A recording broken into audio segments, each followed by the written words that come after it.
Please join me in thanking Nicholas Pierre for his speech and welcoming our last commencement speaker, Dr. Bernat, Olle, Chief Executive Officer, co-founder, and member of the Board of Vedanta Biosciences, to the podium.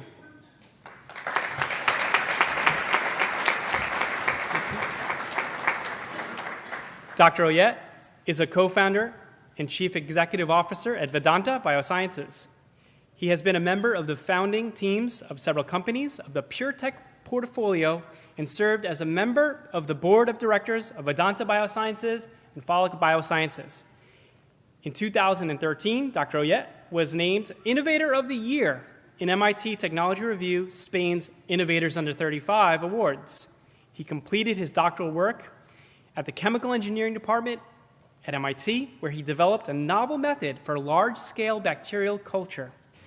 During his graduate work, Dr. Olle was awarded the La Caixa Fellowship.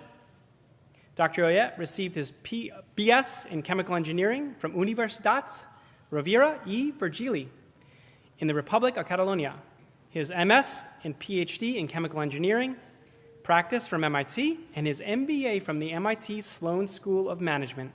He has published his work in journals including Nature and Nature Biotechnology, and a TEDx Cambridge talk on ending the war on microbes. Dr. Bernat Olle would like to congratulate you and offer some thoughts as you venture forth from Harvard. Please join me in welcoming him.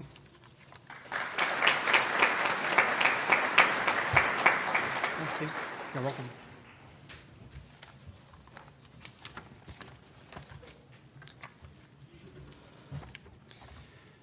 "16 years ago, on my first day of orientation in graduate school, a professor gave us, the entering class, a welcome address that had this big line on it. He said, 'This is MIT. Tomorrow, when you wake up, the first thing that you should do is ask yourselves, what are you going to do to change the world?' I thought it was pompous. I remember I turned to my friend Joel. We would always joke about everything and anything. And I said, yeah, right, tomorrow when I wake up, the first thing that I'm going to try to do is find my way to the bathroom. I thought I was being clever. But Joel wasn't laughing. He was engaged. The same call to action that made me cynical was full of meaning for him. He had a purpose. Fast forward 5 years later, it's commencement day. My friend Joel had already started his first company and was working on his second one.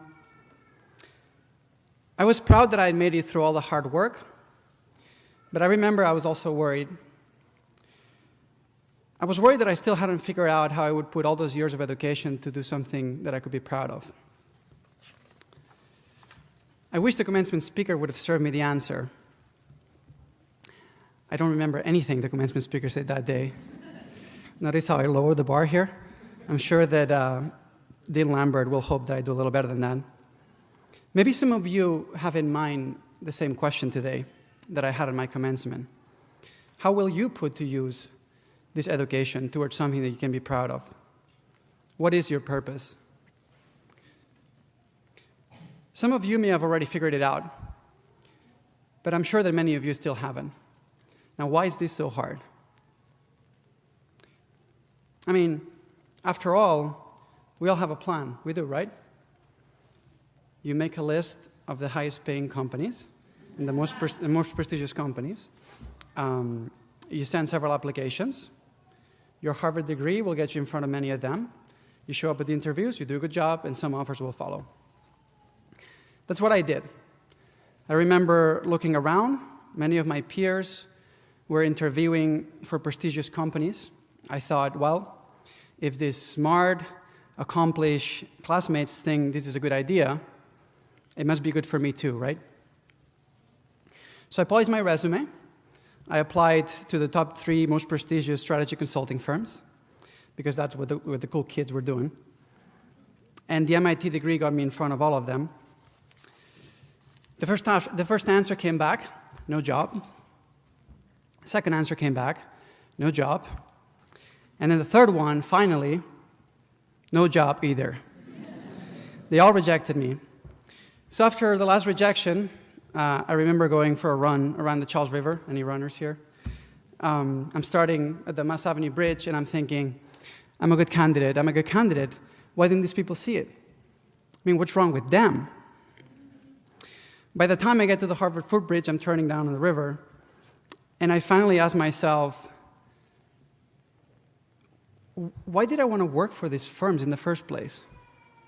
I mean, past the money and the prestige, why did I actually want this profession? Have I ever been curious about providing strategic advice to management on how to preserve market share for their key product lines?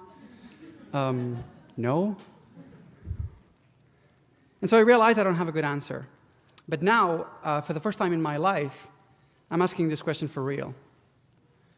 It's not a game anymore. I have my back against the wall. I have 1 month left on my immigrant visa, and I don't have a job. So here lies the problem, in my opinion. You have all these competing priorities by which success often gets defined. Money, fame. You have peer pressure. All these talented classmates pursuing their priorities. But priorities are not the same as purpose. And their purpose is not your purpose. Money, prestige, success are an end result, a bar to compare ourselves against others, but not a shortcut to finding your purpose. Something good for me came out of these rejections. They stripped away all the inessential, and they forced me to ask the hardest question, why? What do I like? What am I curious about? As a student, I had a couple of subscriptions to scientific journals, to Science and Nature, in the life sciences. I would get them every Friday and would read the whole thing in a go.